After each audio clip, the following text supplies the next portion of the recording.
avec Yes. C'est notre moment. Dites oui aux actualités dans votre journal TV. El Mondes mety ho an'ny karazana fiara rehetra ary miantoka ny hatsarany. El Mondes manolotranao ny vaovao. Vaolinna vaovao be. Vaolinna manolotra ho anao ny vaovao. Loto ny olanao, vaolinna ampiasaina.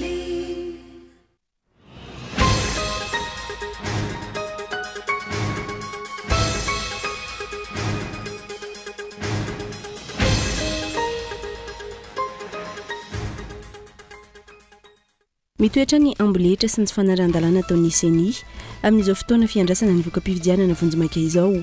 Antony, tsy nomena fotoana ahafahana mikarakara ireo antota-taratasy fitoriana ary tsy afaka manao ny confrontation ihany koa ireo candidat tsirairay avy manoloana ireo osoka sy tsy fanaran-dalàna isan-karazany. Tomay fitandro ny filaminana indray androany tontolo andro ny tao amin'ny lapan'ny fitsarana ambaratonga voalohany tao Toamasina. Ny bahana ny vavahady sy ny varavarana fidirana tao amin'ny efitrano fitsarana misahana ny ady amin'ny fanjakana nandritra ny fotoana nametrahana Andriamatoa Roland Ratsiraka ny fitoriana sy ny fitarenana mahakasika ireo fandikan-dalàna maro nitranga nandritra ny fividianana kominaly farany teo. Mitoy ny fifampiresahana eo amin'ny Andry Rajoelina sy ny Arabo mikasika ny fananganana hotely lehibe 5 étoiles ao Nosy Mitsio ary nanamafy izany ny Africa Intelligence araka ny lahatsoratra ny voakandroany. Tranga izay tsy mifanalavitra amin'ilay Rara Daou tamin'ny andro ny filoha teo aloha Marc Ravalomanana. Nanao fitarenana sy antsoavy ireo ray aman-dreny mpianatra tao amin'ny EPP Andoharina, Fokotany Soanerana, Zap Faratsio noho ny antso izay ataon'ny talentsekoly anatoerana. Efa ho ray volana mahery no tsy nandefa ireo zaza niditra an-tsekoly intsony ireo ray aman-dreny noho ny fisolokiana ny sonin'izy ireo izay nentin'ny talentsekoly nitoriana olona ka nampiadra herinandro ireo olona izay voatory. Any ivelany, isan'ireo nosy nitondra faisana tamin'ny fandalovany ilay rivo-doza Shido ny tao amin'ny nosy Mayotte. Manoloana izany, namoaka didim-panjakana ny tompona andraikitra any an-toerana ka namoaka ny état de calamité naturelle exceptionnelle izay filazana ny fahavoazana goavana izay nahazo ny nosy Mayotte tamin'ny fandalovany io rivo-doza io. Ny antsipirindreo avy hatrany ary.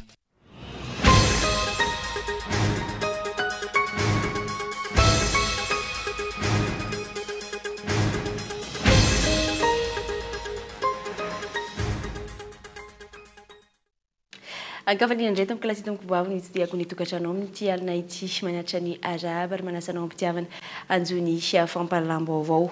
Araka ny fanatsidika tao anatin'ny lohateny teo dia mitohatra ny amboletra sy ny tsy fanaran-dalàna ataon'ny CENI amin'izao fotoana fiandrasana ny voka-pividianana vonjimaiky izao.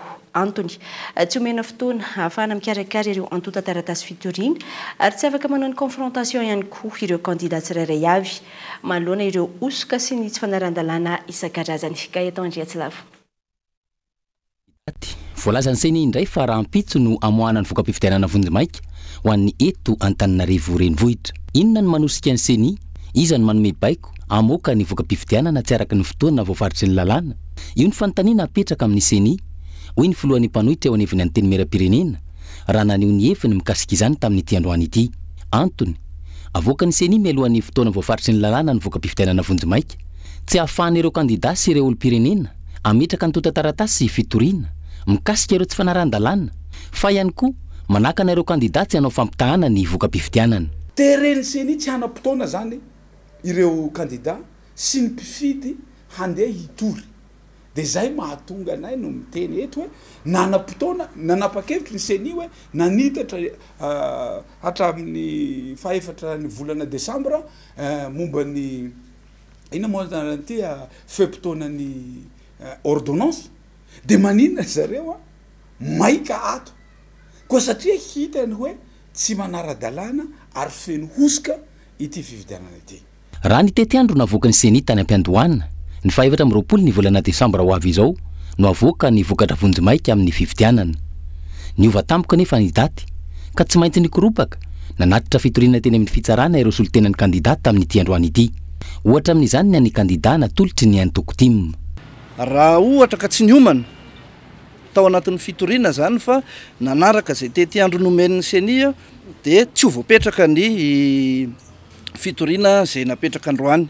Satria raha zany 24 zany mbola amin'ny andro talata zany hoe afaka miomana ny rehetra hatramin'ny alatsinainy kanefa akory ny fahatairana fa androany maraina no mahalala hoe rapitso indray no atao zay proclamation zay dia eto zany zay de mbola manamafy foana inona ny mamaky ny seni amokan'izay vokatr'izay rapitso ankoatr'izay tonga teny amin'ny tribunal administratif anosy ihany koa ireo pahilalana sy mpisolo vava ny kandidata Aina Razafinjoelina nametraka ireo fitoriana momba ny tsy fetezana sy ireo osoka nandritra ny fifidianana be ny tanàna nahafarany teo angatana araka izany ny anitarana ny famoahana io voka-pifidianana vonjomaika io hatrany amin'ny 9 desambra ho avy izao tompona andraikitra amin'izay zava-misy aorinan'ny famoahana voka-pifidianana vonjomaika ny seni anjaran'ny vahoaka no manapa-kevitra mikasika izany satria miezaka izahay manambarany maro miezaka izahay miteniny lalàna ka anjarany seni anjarany fitsarana anjarany tompona andraikitra rehetra no mipetraka amin'izay fanaran-dalàna zay satria io ane tsy fantatry pitikafo kely ohatran'io fa efa nampirodana fitondrana rehetra teto a Madagasikara tsy aivina hatrany ivoaka rapitso zoma 20 desambra amin'ny folora maraina ny voka-pifidianana vonjomaika eo anivon'ny seni ho an'ny Antananarivo ny sabotsy raiky amin'ny 20 desambra kosa ny any Mahajanga sy Antsiranana ary ny alatsinainy 20 desambra ho an'ny Toliary Fianarantsoa sy Toamasina manoloana ny fandikan-dalàna maro raha tsy resaka afa-tsy ny resaka ordonnance natao farany teo mbola azo raisina anakery ihany ve ny fifidianana iny raha ny fanontaniana mipetraka amin'izao fotoana tompona andraikitra tanteraka ny seni sy ny rafi-pitsarana namoaka ireny rehetra ireny lasa fitaovana amin'ny tsy fanaran-dalàna ny fitsarana Tomy fitandro ny filaminana indray androan'ny tontolo andro atao amin'ny lapan'ny fitsarana mbaratonga voalohany tao Toamasina ny bahana ny vavahady ny varavarana fijirana atao amin'ny efitrano fitsarana misahana ny ady amin'ny fanjakana nandritra ny fotoana nametrahany Roland Ratsiraka ny fitoriana sy ny fitarenana mahakasika ireo fandikana dalàna maro ny tranga nandritra ny fifidianana communal farany teo androany no fotoana nametrahana Andriamatoa Roland Ratsiraka ny atota taratasy fitarainana sy fitoriana tetsy amin'ny fitsarana misahana ny ady amin'ny fanjakana mahakasika ny trangana tsy fanaran-dalàna maro nandritra ny fifidianana communal farany teo vao maraina no efa tomefy mpitandro filaminana ny teto amin'ny manodidina ny lapan'ny fitsarana mbaratonga voalohany teto Toamasina voabahana ny vavahady roa fidirana avy etỳ atsimo tsara ambina ny varavarambe fidirana ao amin'ny lapan'ny fitsarana tamin'ny rora sasan'ny tolakandro no nigadina teny antoerana Andriamatoa Roland Ratsiraka sy ny mpiaradia aminy akaiky nisy ny sakatsakana nataon'ireo mpitandro filaminana teo amin'ny vavahady saingy afaniditra ihany ny mpitory rehefa nandeha ny fifampiresahany tamin'ny efatrora latsaka voatazana ny voaka avy tao amin'ny fitsarana misahana ny ady amin'ny fanjakana Andriamatoa Roland Ratsiraka lelana amin'ny fehmy fifidianana dia mazava loatra manana droit zahay mangataka ny fisavana ny zavatra hitanay tsy mety nandritra ny fifidianana anatin'izany misy bulletin de vote tsy tokony mifidy tamin'io toerana io mifidy amin'ilay toerana anatin'izany ny olona nifidy tsisy karapanondro anatin'izany ny fividianana olona nataon'ny lehibe fokotany anatin'izany ihany koa ny osoka maro zay tsy verenako tsony fa be dehibe nandritra nyty fividianana ty ary ty fividianana ty ngamany tena faran'izay be osoka indrindra nandalo teto amin'ny tany sy ny firenena dia eo ihany koa moa satria ny lalàna amin'ny fividianana ihany koa dia miteny fa tsy azonao atao no mangalabato fa mampigadra ka io zany napetraka daholo le fitoriana zay be dehibe amanarivony ny témoignage ary zay témoignage rehetra zay dia ny zany zareo sorako zareo rehetra napetraka eo daholo dia miandry ny fahendren'ny fitsarana ary mbola miezaka matoky ny fitsarana eto Madagasikara amin'ny fahafahanay misava satria zony plasako fidina misava ny zavatra rehetra voalazako teo ary indrindra ny voany valin'ny fifidianana araky le fiheveranay azy zay hoe fandresenay iadivana hatramin'ny farany hoe Andriamatoa Roland Ratsiraka ny alatra tao amin'ny safidin'ny vahoaka na dia misy aza ny sakatsaka nataon'ireo mpitandro filaminana nahazo baiko manoloana ny fihetsika nataon'ireo mpitandro filaminana voromaro teny an-toerana no nazavaiko tamin'izareo za rery hoe tonga eo dia matahotra nareo aza atao an'izany le izy dia fa tonga ngama fa fantatry zareo tsara zany iadivako hatramin'ny farany ny zontsika ny safidinareo ary ny fomba fiadivako dia fantatrareo tsara fa fomba milamina mangarahara madio tsisy ilana tsy mpitandro filaminana zany fa zavatra rehetra ataontsika dia madio sy mangarara voilà donc zay zany teniko ary irina fa andeha amin'izany ihany koa ny zavatra rehetra efa 5 taona miady mba hisina rariny fanajana ny zon'olombelona zo fototrisambatan'olona ny lalàna velona dia mbola manohy fogna ary tsy janona mihitsy hatramin'ny farany. Hatramin'ny 5 ora tolakandro teo mbola tazana voromaro manodidina ny lapan'ny fitsarana ireo mpitandro filaminana ireo efa tsy tena toerana intsony anefa Andriamatoro Lauratsiraka sy ny mpiaradia aminy. Fa raha niendrika ny zava-misy amin'izao fotoana hanao ny fomba rehetra azona ny maro ny senanivo ny antenimeran-doolona ahafahana mitazona fahefana ny mpitondra fanjakana ankehitriny hoy ny loholona teo aloha vaovao Benjamin. Hita taratra izany tamin'ireo fifidianana ny fandimby izay feno osoka sy alabato ahafahana mampandany ny kandida mpanjakana. Daniela Minarso. Hita taratra manoloana ireo endrika tsy fanaran-dalàna ny arosoka nanomboka tamin'ny fifidianana filoham-pirenena, ny fifidianana solombavam-bahoaka ary ny tota amin'ny fifidianana bentanana sy mpanolotsaina teo iny fa tsy maintsy hanao ny fomba rehetra ahafahana mitazona fahefana amin'ny alalan'ny fanodikodinana ny vaton'ireo mpifidy, ahafahana mahazo ny maronisa indrindra eo anivo ny parlementarotonta ny mpitondra fanjakana ankehitriny hoy ny loholona teo aloha vaovao Benjamin naneho ny heviny. Ny mpitondra fanjakana izay hiarany hitsindry ambadika ireo vahiny sy mpanambola nametraka azy teo amin'ny fitondrana tsy afa-metsika intsony fa tsy maintsy miaro ny tombontsoany ireto farany. Voafatotra ve ny mpitondra ambony ka tsy maintsy manana maro anisa mba ahafahany mipetraka eo, fanontaniana mipetraka eo fa ny zavatra hita programa ataony Ingiahany Rajoelina tsara tarehy fa mifanohitra amin'ilay programa ataony ny zavatra tanterahany potika ny firenena fa voafatotra ngamby izy amin'ilay mpanambola nametraka azy teo ka ninona fifidianana mandeha aty orina dia tsy maintsy le hetahetan'ny mpanambola ny tsy mandresy atao mandresy mba ahafahany Ingiahany Rajoelina hijanona eo amin'ny fitondrana satria resaka be ny tanàna parlementaire zao ifidy loha olona izy ny azo loha olona maronisa raha ohatra ka be ny tanàna tsy antoko mpanjakana no mitarika ho lasany mpanohitra zany ny mpikambana ao amin'ny loha olona zay dia efa tahorana ka tsy maintsy atao daholo le miky maka rehetra satria voafatotra n'le vola nametrahana azy teo ka na mety na tsy mety dia tsy maintsy tanterahana. Raha toa jeritodika tsy azo antoka intsony ny fifidianana eto Madagasikara. Tsy matokony isinisy ireo lafim-panjakana misahana ny fikirakirana ny fifidianana ho tena mahaleo teny intsony ny olom-pirenena tsirairay avy.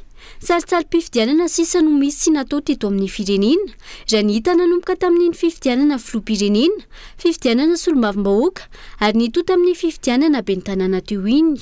Ny poitra ty fifidianana ben'ny tanàna voamaika ny baribary ny osoka natao nandritra ny fifidianana taloha nandritra ary zao aoriana ny fifidianana zao hafa ny vokatra ny antoerana hafa voaka ny CNI Fouibert tamin'ny présidentielle efa nisy anio misy ake toerana 17% mivadika 71% io ka mbola mitohy amin'izao fifidianana be ny tanàna zao ny teny nefa ny na ny folo alin-da na ny pahalalàna hoe bareta tandremo ny mitarika korontana raha zavatra ny seho rehetrarehetra tsy ny vahoaka mitaky ny filaminana mitaky ny fahamarinana no mitarika korontana fa zareo mpandrindra ny fifidianana zareo manao amboletra ny fifidianana manosika korontana amin'ny tany sy ny firenena. Raha ny zava-misy efa saika tsy manaja lalam-panorenana avokoa ny akamaroany ireo rafitra mijoro eto amin'ny firenena ankehitriny miainga any amin'ny filohan'ny repoblika izay lehibe ny Foloalinda, ny fitsarana, ny CNI sy ny maro hafa. Izy ireo izay saika tsy afa-miala avokoa fa tsy maintsy mandray ny baikony ireo vahiny sy mpanambola nametraka azy ireo ahafahany reto farany mifehy ny toe-kareny ny firenena. Anjara ny vahoaka manoloana izany mandray ny fanapahan-kevitra. hotoizantsika amin'izay alafomba makasika ny fividiana izay hatrany fa mialohan' izay dia ialana tsi indrindra tompoko raha misy fahatombanana ny fampitana ny fampahalalam-baovao na tokantrantsika tsirairay avy anty fa noho ny fahatapahan-jiro izay miverimberina iainantsika vahoaka malagasy iainana eto amin'ny orinasa ihany koa no mahatonga izay tsy fahatombanana ny fampitana ny feo sy ny sary any aminareo izay araky nefa natsidiko teo dia tsy azo idovirana ny fanavaozana ny lalàna amin'ny feny fividianana miainga amin'ny tolo-kevitra ireo ankolafikery politika eto amin'ny firenena raha tiana ny amerina ny asin'ny fividianana eto Madagasikara hoy ny antoko Front de Libération Nationale androany ilaina fanatsarana ihany koa ny fomba fanendrena ireo mpikambana sy ny sata amin'ny feny seny hoy hatrany ny fomba fijerin'izy ireo. Feriasana ny fifidianana eto amin'ny firenena ary lasa kisarisary-pifidianana no niseho raha tato anatin'ny enitaona farany hoy ny antoko Front de Libération Nationale tamin'ity androany ity. Manome vana ny fanjakana ireo didy amandalana amin'ny izay fifidianana izay ary any mpitondra ny nanararoatra izany ho an'ny tombontsoa manokana sy ny tombontsoa ny antokony antony izao zava-misy izao. Ny tsy fisiny lalàna tena hoe mifanaraka amin'ilay fifidianana républicain démocrate zany tsy misy mahitsiny raha ijeritsika zao ny fifidianana lalam-pifidianantsika dia afaka ovaovaina araka izay tiavan'ny mpitondra azy ny fifidianana satria tsy manana ilay atao hoe code électoral atsika na ilay satafototra iangana amin'ny famerana ny lalam-pifidianana dia manao zay tiany atao zany ny mpitondra ary ao no ahafahany mametraka ny kajikajy politika rehetrarehetra ny fanamorana rehetrarehetra ny fahazahoan'ny fitondrana fandresena zany ny lalàna dia mamela azy anao an'ireny akana mokan'ireny ordonnance reny lalàna dia mamela azy fahefahana ifeny seny mametraka ny lalàna rehetrarehetra ifehezana ny seny sy ny fifidianana ilay lalàna mife ny fifidianana no mila tena matotra tsara sy atao araka ny tokony isy raha ohatra tsika ka te anana fifidianana tena mirindra tsara. Antson'ireo mpanao politika sy firaisamonim-pirenena io fanavaozana ny lalàna amin'ny feny fifidianana io fa tsy ny hainy ny mpitondra noho izany miaro ny tombotsony. Ilaina ny fanamafisana ny tsindry irosona makany amin'izay fanavaozana izay hoy ny antoko FLN ary nizingizinana ny fandraisany ankolafikery politika rehetra anjara ny fandrafitana izany. Raha ny fifidianana telo farany tanterana teto amin'ny firenena voatondro ho isany nahatonga ny fanotokodinana ny safidim-bahoaka ny seny tsy anana ny maro an'isa fahatokisana intsony. Ilaina ny fanavaozana ity rafitra ity sy ny fomba fanendrena ireo mpikambana mifanindran-dalana amin'izay fanavaozana ny lalam-pifidianana izay ho hatrany ny fanehoan-kevitra. Rehefa ilay mpikarakara ny fifidianana tsy voafe araky ny lalàna tsy manana n'ilay etika politika ho an'ny rehetrarehetra tsy mahafe an'ilay hoe mitantana ny fifidianana ampahamarinana dia ho zava-poana ihany satria tsy ilay anaran'ilay vondrona no mahatonga n'ilay izy hoe hatanjaka fa le toe-tsaina olona mihitsiny sy ny lalàna apetraka ifehezana azy ka ny seny eto amintsika apetraka hoe indépendant anefa itsika zao dia miara resy lahatra fa filoham-pirenena no manendry ny filoha ao aminy tsy indépendant satria misy andreo vondrona tendrena manokana hanendry ny olona ao aminy dia izay le fomba fanendrena azy zay izay no tokony hametraka tsara mazava tsara ny indépendance sany fa tsy hoe akory ny anarany ary mazava azy fa ny seny zany raha ny tena marina dia tsy tokony ho apetrakitsika hoe lalàna dia lalàna ny gouvernement tany manao ny lalàna hitatanana ny seny sy ampandehanana ny seny satria ny gouvernement dia olom-botendry ny filoham-pirenena zay ao anatin'ny mpanatanteraka ka io zany tokony hovaina mihitsy. Tokony ho laharam-pamehan'ireo tia tanindrazana rehetra ny fitakiana izay tokotany-pifidianana madio izay hoy ny antoko Front de Libération Nationale. Antony izany iarahany rehetra mahita fa antony lehibe mampembotra ny Madagasikara ny tsy fananany mpitondra vahoaka maro anisa ao an-damosiny.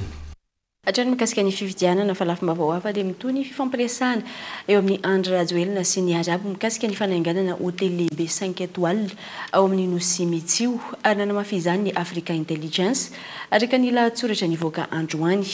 Tranga izay tsy mifanalavitra amin'ilay raharaha Daihou tamin'ny andro ny filoha teo aloha marika Ravalomanana. Mitombona ankehitriny ny ahanapetraka ny besin'ny maro manoloana ilay tetikasa fanamboarana hotely 5 étoiles ao amin'ny Nosy Metsio. Mitombona ihany koa ny aya manoloana ilay mpandraharaha goavana avy an'ny Émirats Arabes Unis nandalo teto Madagasikara ny fiandohan'ny volana Oktobra 2024 lasa teo izay nitsidika ny Nosy Be tsy lavitra akory ny Nosy Metsio. Antony namoaka lahatsoratra ny Africa Intelligence tamin'ity androany ity ka nilaza fa eo andalam-panaovana ny fifanaraha-piaramiasa miaraka amin'ny Mohamed Alabar mpandraraha lehibe amin'ny Amar Properties any Rajoelina amin'izao fotoana. Eo anelanelan'ny nosy be sy antsiranana no misy ny vondrony nosy mitsio, ka ny lehibe indrindra amin'ireo no tena mitondra ny anarana hoe nosy mitsio, izay manana velaran-tany 2,000 hektara. Raha ny fanadihadiana natao, ny taona 2024 no nisy ny appel d'offre natao ny mpitondra fanjakana malagasy mikasika io tetikasa goavana io. Nambara tamin'izany fa tsy maintsy ho raisin'izay mpampiasa vola ao anatin'ilay tetikasa an-tanana ny filanimponina ao an-toerana rehefa tonga ny fotoana. Hatramin'ny taona 2024 eo anefa tsy nisy ny mangarahara, tsy nisy ny fakana hevitra teny fotony mikasika ilay tetikasa, ary onoono no en'ny mponina mikasika zany tetikasa izany. Ny fanindran-dalana tamin'io onoono io tsy navela ikarakara ny taratasy taniny en'ny mponina any an-toerana, tranga izay mampiaya ary manay mafy no avy ny ireo mponina any an-toerana manoloana izany. Tsoha zegny le hôtely ho avy tsao esorina am'ilay toerana misy zay io zegny zay orky ndraiky zay valeranay jiaby fa io ary teo koa zegny manipitranay efa nagnety molaly ke mihaihay zay zegny hoe fa donc hoe antony agnajanonandrotsika tsy mahazo magnano taratasy fanagnantany io mety ho eto donc tany hidretindro alegna zegny eritreritrinay. Ny fiandohan'ny volana Desambra 2024 lasa teo, niakatra teto Antananarivo renivohitra ny solotenan'ireo mponina avy any an-toerana hitady fanampanazavana bebe kokoa momba ilay tetikasa, anontany antony isakanana azy ireo tsy hikarakara ny taratasy taniny. Kanjo tsy nahazo valy ny mahafapo, nariaria tetiseroa ary samy nilaza izay tompon'andraikitra nanontaniana fa tsy manana vaovao momba izany tetikasa izany ao amin'io nosy mitsy io. Rehefa tonga any amin'ny mponina zay dia ataony tatitra le fandraisany taliny ministèren'ny fizahan-tany tsy manana vaovao izy, dia ho ataony tatitra koa hoe mahatonga antsika ty zany mbola tsy mahazo mikarakara taratasy ny tany, mbola misy fandaminana atao. Tsy mandà fandrosoana izahay fa rariny raha ilazana voalohany ny fikasana atao. Tsy azo bodoina fotsiny amin'izao ny taninay satria manana ny asiny izy io, hoy ireo mponina avy any an-toerana. Miharihary ankehitriny araka izany fa tsy mahay makalesona amin'ny tantara teo aloha sy ny tantaram-pirenena ny mpitondra fanjakana. Ity resaka nosy mitsy io ity izay mitovy amin'ny ilay resaka Daihou tamin'ny andro ny filoha teo aloha Marc Ravalomanana. Fanano fitarainana sy antsoavy ireo ray aman-dreny mpianatra atao amin'ny EPP Andoharina fokontany Sonia Jeanne Zapifaratsio no ny antsojay izay ataon'ny talentsaikoly any an-toerana. Efa ho ray volana mahery no tsy nandefa ireo zaza niditra an-tsekoly intsony ireo ray aman-dreny no ny fisolokiana ny sonin'izy ireo izay nentiny ny talentsaikoly nitoriana olona ka nampianatra herinandro ireo olona izay voatory. Tsy nanaiky araka izany ireo ray aman-dreny ka tsy nety nampianatra ny zanany intsony. Tafiditra ao anatin'izao disadisa izao ihany koa ny resaka politika raha ny fanadihadiana natao tany an-toerana. Andrinirina Andria Miarso. Ny alarobia fa 20 ny volana Desambra 2024 lasa teo no nanao fitarainana sy fitakiana ireo ray aman-dreny mpianatra eto amin'ny EPP Andoharina fokontany Sonerana atao anatin'ny distrikan'ny Faratsio Vatrivakinakaratra. Fitarainana mahakasika ny antsojay izay ataon'ny talentsaikoly amin'ireo ray aman-dreny mpianatra ka nanapa-kevitra ny tsy andefa ny zanany hianatra any am-pianarana intsony ireo ray aman-dreny ary efa naharitra ray volana mahery teo eo. Raha lohana ny bavao azo tetỳ toerana dia noho ny fangalarana ny sonoan'ireto ray aman-dreny ireto izay nentiny ilay talentsaikoly nitoriana olona teo anivon'ny zandarmarim-pirenena tao amin'ny komina Faratsio no tsy anaken'izy ireo andefa ny zanany hianatra intsony ao amin'ity sekoly ity ary efa nisy tamin'ireo olona izay voatory ireo no efa nigadra herinandro tamin'ny alalany ireo sony ireo. Marihana hoy ireto ray aman-dreny fa tamin'ny fivorian'ny ray aman-dreny mpianatra izay fanapahana ny teti-bolan'ny fefi tamin'ny 20 Oktobra 2024 no nisy ny fanangonan-tsony raha ny fanadihadiana. Rehefa vita tompoko isiny io dia isiny io no nampiny soratra tao ambadiky le sony ary rehefa nasiny soratra tao ambadiky le sony dia io soniana iny nentiny nitoriana an'ireo olon'ireo. Mampalahelo anay dia zao zay zay tsy mahalala inona na inona fa tsy fampianarana zanaka tao anatin'ny sekoly io taratasina soniana io nefa nentiny nitoriana olona ary ny tena zavatra mampalahelo dia tsy vita an'izay hoe nitoriana olona fotsiny dia vita tena efa nigadra herinandro ireo olon'ireo. Zay tompoko ny tena mampalahelo anay satria tena mampandainga anay ary tena mampandoto ny rivotra iainanay mihitsy izany zavatra misy izany ary tena marianay mihitsy fa izy laza fa fokon'olona ireo tsy fokon'olona fa ray aman-dreny mpianatra tanteraka tompoko reo nalay sony ireo. Efa marobe ireo dingana efa nataon'ireto ray aman-dreny mpianatra ireto manoloana ny antsojay izay ataon'ny tompon'andraikitra eo anivon'ity sekolim-panjakana ity fa saingy arirarirany avy eo anivon'ny sisikosy ny draine izy ireo ka manao fitarainana sy antsoava amin'ireo tompona andraikitra ambony eo anivon'ny ministera ny fanabeazam-pirenena manoloana ity tranga ity. Zay tompoko dia tsy ampianajanaka eto amin'ny EPP Andohariana tsony raha tsy misolo italehana io. Ary zay koa tsy vory eto amin'ny EPP Andohariana tsony raha mbola tale io no miantso fivoriananay dia tsy vory tsony zay. Dia ity nisy taratasy fanasananay tompoko ato anatin'ity misy hoe mpampianatra no manakana anay tsy ampianatra zanaka ary président Mily no manongana an'ity sekoly ity sy manonga pahefana. Lavinay tanteraka tompoko zany hatreto ka hatrany mandan zany ay tena lavinay tsisy mpampianatra nombanay tamin'izany ary tsisy idirany député Mily ny fanampiananay hoe manongana sekoly na manonga mpanjakana ay lavinay zany fa nijoroanay hatreto ka hatrany dia sinianay nangalariny io fa rehefa mazava tompoko ny amin'ny sinianay ny antony ka milaza mitsotra izy hoe zao ary mijery koa ny mpitondra fanjakana rehetra mpiandraikitra sekoly sy mpiandraikitra zon'olombelona dia manaiky zay hoe zao ny rariny zao nitsiny ny eo ambadika zay tompoko matoa zany zay tsy mahita rirandrirany matoa zay tsy mahita ny antony na dia atao hoe ambanivohitra kely zay tsy mahalalana inona dia tena mahafantatra zay fa ao ambadika zao ny Sisko ao ambadika zao Madame Lalatina satria ny antony efa hatramin'izany nisy propagande zany mantsy nefa nisy zao olana zao ka rehefa nanaraka zany zareo amin'ireny inona zany ny antony dia zay zany ny antony. Tamin'ny fotoana atogavanay mpanao gazety taty an-toerana ka niditra tao amin'ity sekoly mpanjakana ity izahay ary hitady any Ramatotale mba hangataka fanazavana fohy mahakasika ny tsy fahatogavan'ireo mpianatra an-tsekoly intsony dia avinavina ny setriny ary milaza ity farany fa mbola sahirana mampanao fanadinana ireo mpianatra ary nilaza ihany koa fa alalana viaza no ahafahanareo mpanao gazety miditra atao anatin'ny sekoly mpanjakana izay didy avy amin'ny chef Sisko. Rehefa nojerena rehefa ireo mpianatra izay manao fanadinana dia mpianatra miisa 5 no tao an-dakilasy. Marihana fa mpianatra manodidina ny 500 no mianatra eto amin'ity sekoly mpanjakana ity saingy mpianatra 7 ka hatramin'ny 12 isan'andro no tonga mianatra eto raha ny fanadihadiana natao ety toerana. Isany vetivety ao anaty dokam-barotra foana isika dia orin'izay tapany fahatro.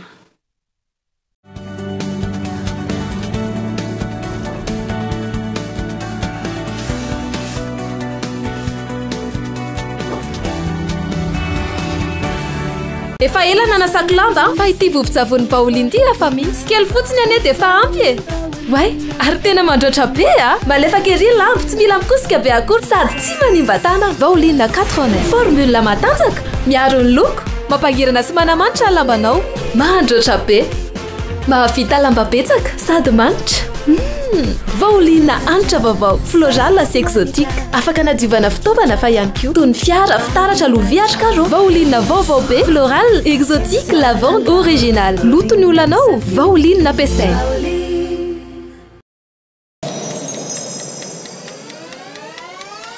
Fêtez Noël chez Batimax avec des offres qui illuminent vos projets.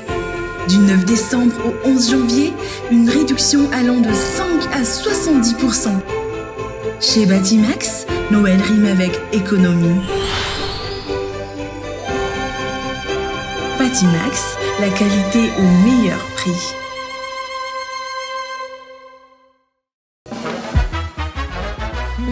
Mazda ufafapo miaraka amin'ny Crédit Mirindra indray mipima azy fotsiny dia azonao daholo ny entana izay irinao rehetrarehetra. Azonao atao tsara ne mampiroborobo entreprise nao miaraka amin'ny Crédit Mirindra. Miaraka amin'ny Crédit Mirindra tanteraka nofinofinao jiaby ary afaka alohanao tsikelikely mandritra ny 3 volana. Nandroso ny fiainako niaraka amin'ny Crédit Mirindra ary anao koa atsarao ny fiainanao mividiana dieny zao. Cosmos Sirerian araroty ny famorana ny fandoavam-bola Crédit Mirindra mividiana anio ary aloha tsikelikely hatramin'ny 3 volana. Miaraka amin'ny Mirindra tsy olana ny tsy fananam-bola io. Why? Ohatran'ilay amin'ny film reny mihitsy. Tsy le chocolat any mami? Jerena ty mety be amin'ny décoration aty. Afa ihany no manomana fety miaraka amin'ny fianakavy. Ianao koa manomana Christmas mahafinaritra miaraka amin'ireo olontianao ao amin'ny Carrefour sy Jumbo Score. Tchau fety. Mirary fety sambatra.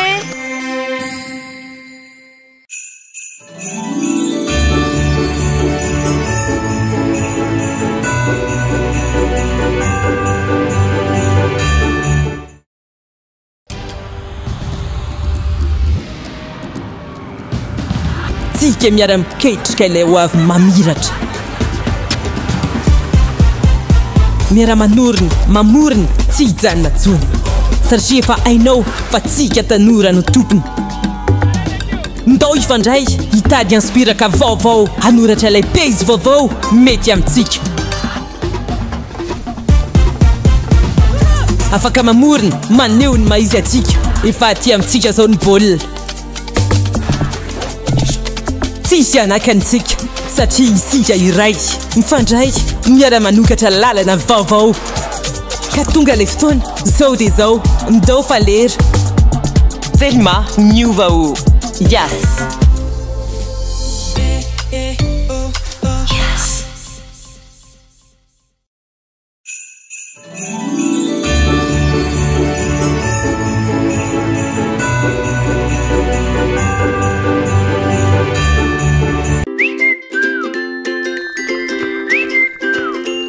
Vito, dans un copain flash.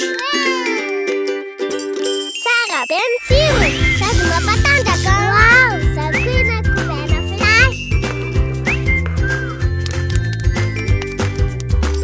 Mapatsiro sainy.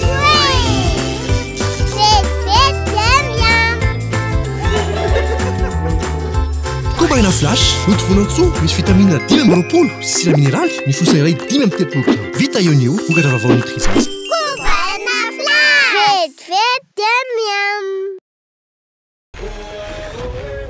Avec Canal+, chaque jour est une fête. Jusqu'au 31 décembre, réabonnez-vous vite à votre formule actuelle et bénéficiez de 30 jours à tout Canal+. Et oui, un feu d'artifice d'émotion vous attend sur les chaînes Canal+, Ciné, Novelas TV et Novegas. Vivez des événements sportifs inédits avec la Ligue des Champions, la NBA, les sports de combat et sports mécaniques, sans oublier les dessins animés pour petits et grands. N'attendez plus! Réabonnez-vous pour avoir 30 jours à tout Canal+.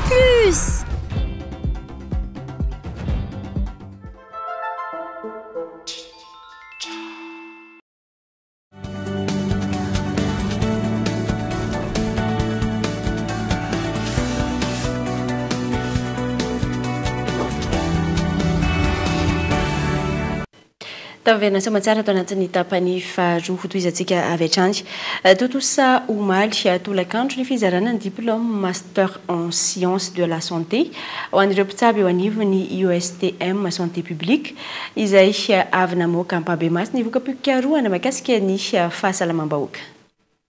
Mpitsabo miisa 470 andiany filamatra nanaraka ny lalam-piofanana santé publique eo anivony USTM Mahajanga no nozaraina diplôme master spécialisé en sciences de la santé ny tolakandro ny alarobia 7 ny volana décembre. Isan'ny promotion niavaka ny filamatra no ireo voka-pikarohana maro samihafa nasehon'izy ireo ampahibe maso mikasika ny fahasalamam-bahoaka manerana ny Madagasikara. Eto amin'ny USTM moa zany dia misy le formation en santé publique zay ho an'ireo mpitsabo efa navita fianarana zany efa manana andraikitra ny amin'ny toerana fiasana misy azy tsirairay avy manerana ny nosy dia promotion filamatra moa zany no nivoaka tamin'ity 9 nisan'izy ireo ny nampiavaka azy ireo zany dia promotion roa no nitambatra zay no mamarobe azy 9 dia ny tena nampiavaka zany manomboka masana ny fahasalamam-bahoaka manerana ny Madagasikara mihitsy zany amin'izao fotoana zao ny voka-pikarohana ataony reto mpitsabo zay miofana manokana mikasika amin'ny fahasalamam-bahoaka amin'izao fotoana zao satria raha ny mémoire natao tao ny vokatry ny fikarohana natao tao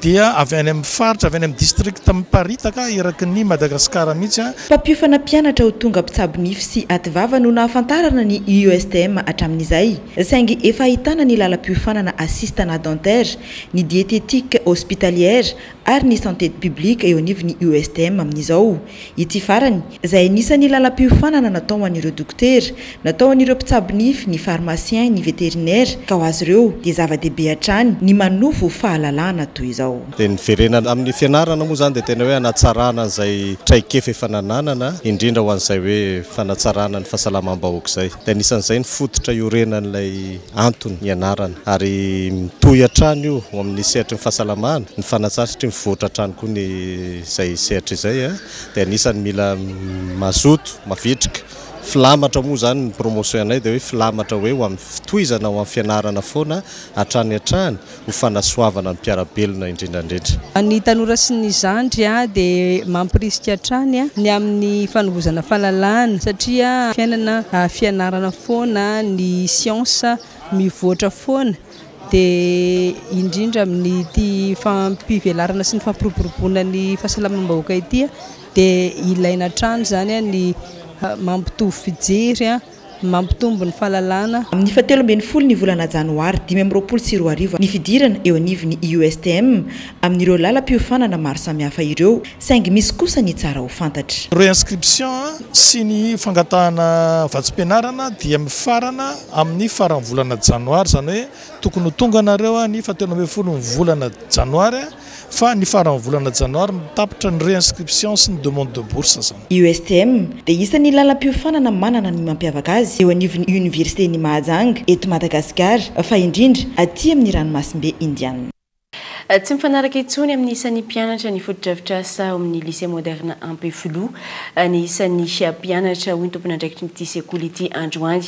Ny LMA izay natao andraisana mpianatra 500 saingy efa avy roeny amin'izao ny isan'ny mpianatra ka ilaina ny firosoana amin'ny fanavaozana ny sekoly Oninasaina. Mihoatra 2 amin'ny foto-drafitrasan'ny lycée moderne Ampefilo amin'izao ny isan'ny mpianatra araka ny antontanisa azo tamin'ny tompon'andraikitry ity sekoly ity. Mananika ny 703 amin'izao ny mpianatra raha foto-drafitrasa ho ana mpianatra 500 no nanorenana izany. Tranga izay misy fiatraikana amin'ny fampianarana na manao ny ezaka rehetra amin'ny fanatsarana ny vokatra azy ireo mpampianatra sy mpandraharaha. Ny LMA izay isan'ny sekoly ifandrombahan'ireo mpianatra na azo ny maripaizana PEPC isan-taona. Raha ny capacité d'accueil zany ho an'ny seconde tena everiko hoe fa sarotra dia sarotra dia tsy maharaka tsony ity lycée ity zany amin'le izy zany efa mila ampina ny foto-drafitrasa nefa raha ampina le foto-drafitrasa ny tokotany dia tafiditra ao anatin'ny critère ny atao hoe sekoly.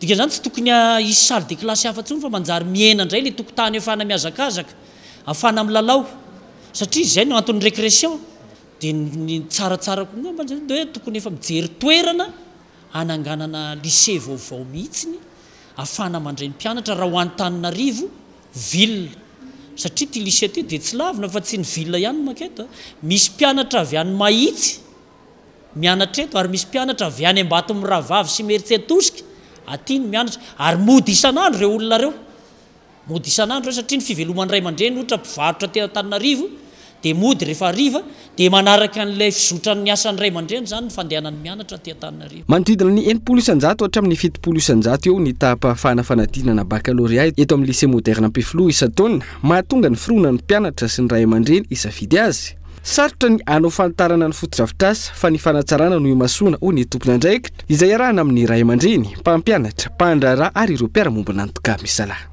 Dia izao zany tsika hiditra ao amin'ny 80 taona dia hiezaka metraka an'izay foto-drafitrasa vaovao zay dia ilay toeram-pidiovana izay satria tsy ampitsony ilay misy zany hoe efa 2 mahery zay no mihoatra ao anatin'le izy dia ataoko hoe misy fahatarana be zay zavatra izay dia izao zany tsika ao anatin'ny fikaroana ihany koa hoe ahoana no afana manana olona afaka hiara-iasa ao anatin'izay fametrahana ny tsangam-bato izay manao ezaka ny ray aman-dreny ao efa nao anatin'izany ary anao rezaka ny sekoly. Isan'ny tsangam-bato anamarihana ny 80 taona ny sekoly ny fanatsarana ny trano fidiovana omendrika ireo mpianatra ho hatrany ny tompon'andraikitra eo anivon'ny lycée moderne Ampefilo. Ny LMA izay niorina ny taona 520 sy 700 ary anamarika ny 80 taonany amin'ny taona ho avy. Amin'ny maresaka avy any ivelany dia isan'ireo nosy nitondra fiaisana tamin'ny fandalovany ilay rivo-doza Chido ny tao amin'ny nosy Mayotte.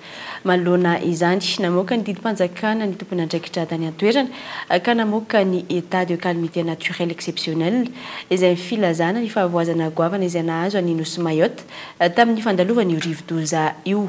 Amin'izao fotoana miaina anatin'ny tsy fisiana jiro sy rano ireo mponina any an-toerana. Raha ny fantatrehany koa dia efa tamin'ny taona 2019 no nisy rivo-doza mahery vaika farany nahazo any nosy Mayotte ka izao tratra izao indray.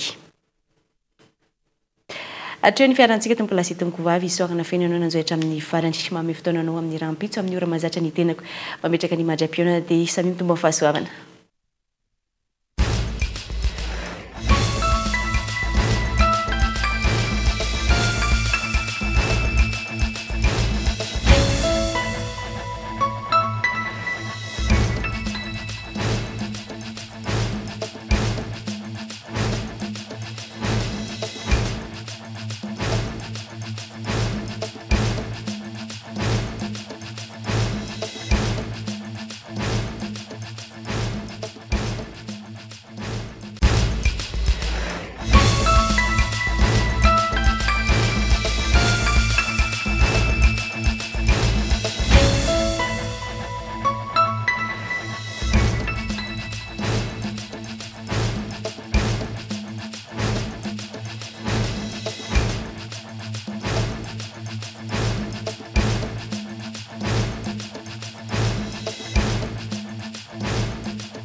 vaolinina vaovao be vaolinina nanolotra ho anao teo ny vaovao loto ny olanao vaolinina ampiasaina Elmondes mety ho an'ny karazana fiara rehetra ary miantoka ny hatsarany Elmondes il a présenté ny vaovao avec Yes. C'est notre moment. Dites oui aux actualités dans votre journal TV.